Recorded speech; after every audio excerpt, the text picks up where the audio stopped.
go past the Eagle on the right hand side there. We're hitting the first bend of Purves Road. This is what we come up here for this weekend. Unfortunately, it was really wet yesterday, so we decided to come back today, give it another crack in the nice weather.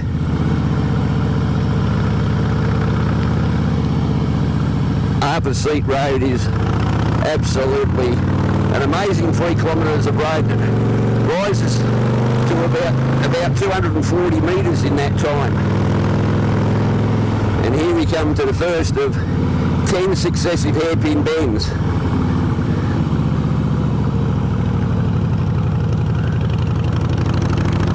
This has been a bit of a racetrack for many people, and many people have come a guts here. You've got to be a little bit careful, not go out too wide, simply because some clown might be coming the other way, and when he goes too wide and you're too deep, it ain't a good thing.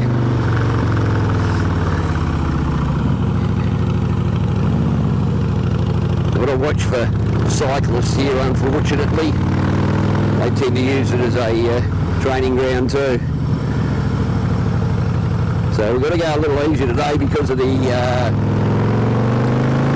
slippery conditions on the road.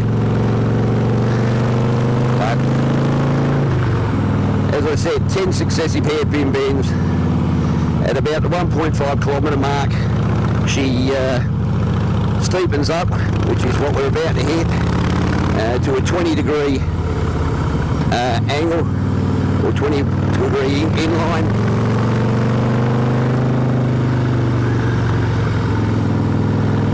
As you can see up here on the right hand side, there's a place to stop for people to stop and take photos of the peninsula. We're not going to do that today. It's probably one of the tightest of the bends there. She's an absolute cracker.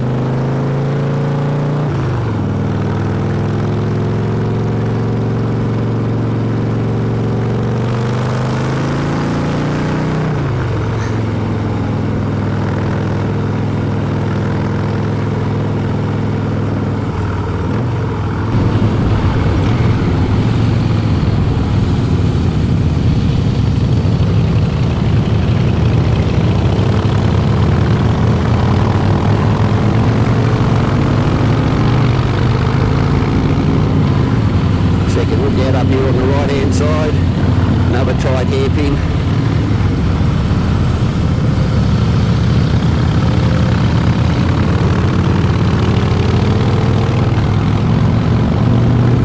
And that car, I gave so much room before we got onto the road. There's obviously stopped for a bit of sightseeing. Now he's going to be in my way, unfortunately. Have a look out there on the right hand side.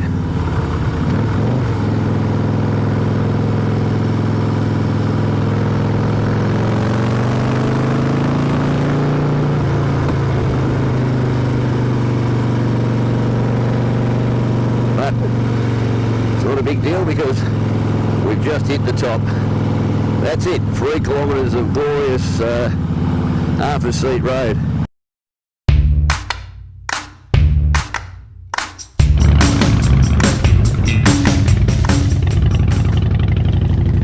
So from here, you can either turn left just after the Eagle chairlift and do a loop back around, or you can do as we did and just go back down, up and down again.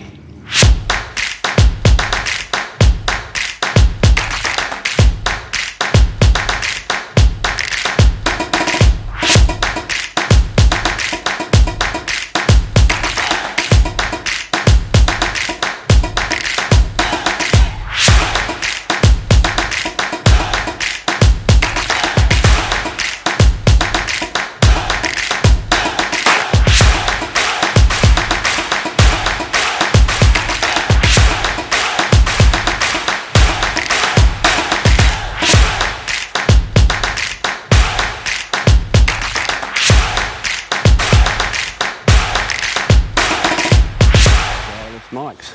Oh yes. Can you hear me from over here, love? Now, this is what the chairlifts used to look like.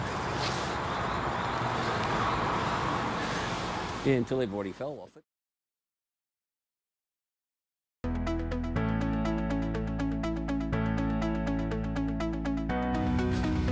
The Arthur's Seat chairlift was built in 1959 by Czech engineer Dr. Vladimir Hatch.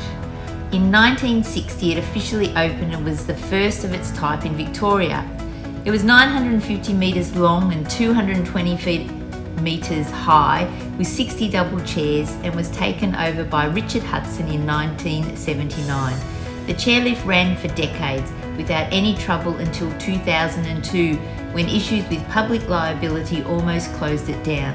However, at the last minute, Lloyd's of London stepped in and she was saved for another day. In 2003, a pylon collapsed, bringing down a large section of the chairlift, injuring 18 people, most of them with spinal injuries. 65 others were trapped for up to 6 hours, and immediately after the chairlift was closed. It reopened in 2004 after spending $500,000 on renovations. Thousands returned, but 2 months later an elderly woman broke both legs when two chairs collided. In 2006, mechanical failure trapped 10 people for up to 3 hours. This was the final straw in the old chairlift's coffin, and she immediately closed and was decommissioned for the last time. In 2014, the brand new Arthur's Seat Eagle was approved to be built. There were 24 tonnes of steel in each of these towers, and it has 24 fully enclosed gondolas. It reopened on the 3rd of December in 2016 at a cost of $20 million. The Eagle's flight takes you 314 metres above sea level. A return trip takes approximately 30 minutes. However, you can stay up at the top as long as you like, exploring Arthur's Seat State Park. At the top of the ride, there is a large cafe, souvenir shop, and there are some great walks through the botanical style gardens. If you are lucky, you might spot some of the local wildlife. The Arthur's Seat Eagle is open every day except for Christmas Day.